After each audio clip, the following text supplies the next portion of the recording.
Hello दोस्तों, मेरा नाम नासिर हुसैन है।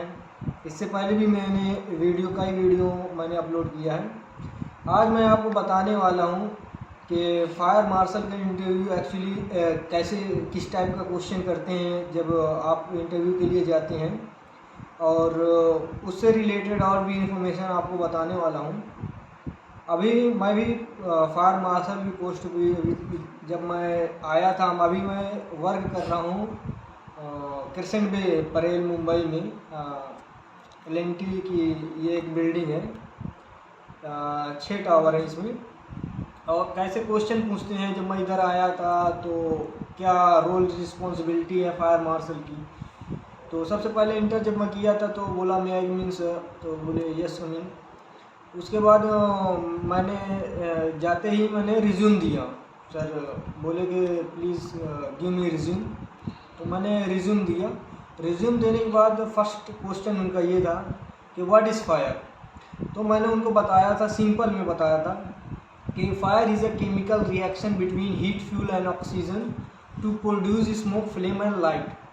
फिर उसके बाद जब इंग्लिश से इतना बोला था, फिर उसके बाद सर ने बोला कि फिर अच्छा ये बताओ कि तुम एक फायर मार्शल की रोल एंड रिस्पॉन्सिबिलिटी क्या होती है, उसका मतलब जिम्मेदारियाँ क्या होती हैं, उसकी भूमिका क्या होती है, उसकी जिम्मेदारियाँ क्या हैं। एक अगर फायर मार्शल बनता है तो वो क्या करेगा। तो मैंने बोला था कि मैंने फायर एक्सटिंग्विशर को चेकआउट करना है, रिफिलिंग डेट और राउंड करना है, हैंडवर टेकवर बनाना है, ERT के बारे में अपडेट करना है, उसको कैसे ERT में कौन कौन सी टीमें आती हैं उसके बारे में हमको ब्रीफिंग देना है। जब मैं मेरे यहाँ जितने भी गार्ड हैं उनको ब्रीफिंग दूंगा। फिर उसके बाद उन्होंने क्वेश्चन किया था कि what is the full form of fire. तो मैं तो पढ़ा था तो बताया फायर का भी फुल फॉर्म होता है। तो फायर का फुल फॉर्म होता है फाइंड इंफॉर्मेशन रिएक्ट एक्सटिंग्विशर।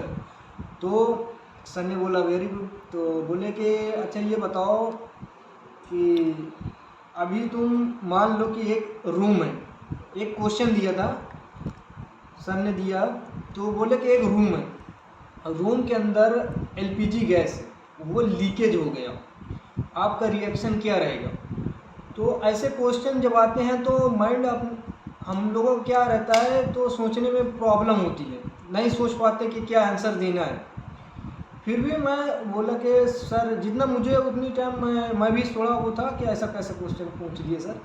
तो फिर उसके बाद क्या हुआ कि मैंने बोला कि सर सबसे पहले जहाँ उसको LPG लीकेज हुआ है वो तो रूम में लीकेज हुआ, जाहिर सी बात अगर कुछ पर्सन वहाँ पास हैं, कुछ लोग हैं, तो उनको सबसे पहले बाहर करूँगा। उसके बाद क्या रहेगा कि अगर लीकेज ज़्यादा हो चुका है या कम हुआ है तो मैं सबसे पहले ERT टीम को एक्टिवेट करूंगा। ERT का फुल फॉर्म होता है emergency response team. Emergency response team में हमारी attack team, support team, search and rescue team, first aid team, ये सारी टीमें आती हैं। इसके बारे में आपको मैं फिर से किसी टॉपिक पे आपको बताऊंगा, किसी दिन नेक्स्ट वीडियो में बताऊंगा। अभी फ़िलहाल क्या क्वेश्चन सर ने पूछा था। फिर उसके बाद सर को मैं बताया था कि मैं वेंटिलेशन सिस्टम ऑन कर दूंगा ताकि जो भी लीकेज है, LPG सिलेंडर है वो लीकेज है, उसको लीकेज हो चुका, जब ज़्यादा लीकेज होता है रूम में तो वेंटिलेशन सिस्टम ऑन कर देना चाहिए। हमेशा वेंटिलेशन सिस्टम ऑन कर देना चाहिए ताकि जो भी गैसेस है वो तुरंत बाहर निकल सके रूम से।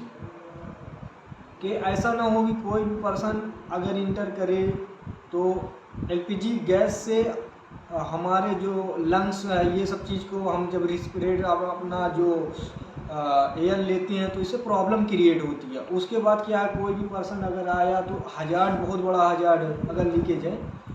तो इसीलिए ये सब चीज़ों को ध्यान में उतनी टाइम सडनली इतने माइंड में नहीं आ पाता है।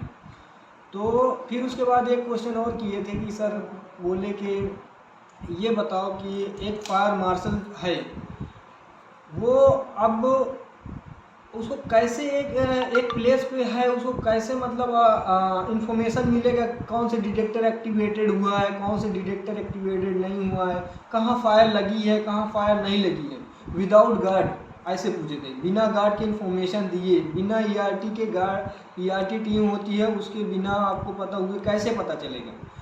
तो मुझे पता नहीं था, कोई आइडिया नहीं था, क्योंकि इसका आंसर था कि जो हमारा फाफा होता है, फायर अलार्म, ये फायर अलार्म पैनल जो होता है, फायर एड्रेसेबल पैनल होता है। 2 पैनल होते हैं हमारा, एक एड्रेसेबल होता है, नॉन एड्रेसेबल होता है, कन्वेंशनल जिसे बोलते हैं।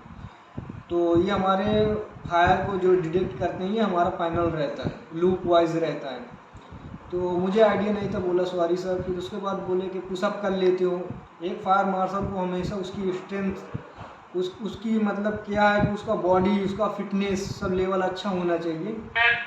अब ये जो मेरे पास है, ये इसको बोलते हैं वॉकी टॉकी। वॉकी टॉकी क्या है कि इससे क्या है कि अभी मैं किसी भी लोकेशन पे हूँ, अगर मेरा फ़ोन क्या हुआ सडनली अगर नेटवर्क चला गया, तो ये वॉकी टॉकी से मैं अपनी बातों को, अपना इन्फॉर्मेशन कहीं भी हूँ तो वहाँ से इन्फॉर्मेशन मैं वन प्लेस अनदर प्लेस पे मैं उसको डिलीवर कर सकता हूँ। तो आज के लिए इतना ही। Thank you so much.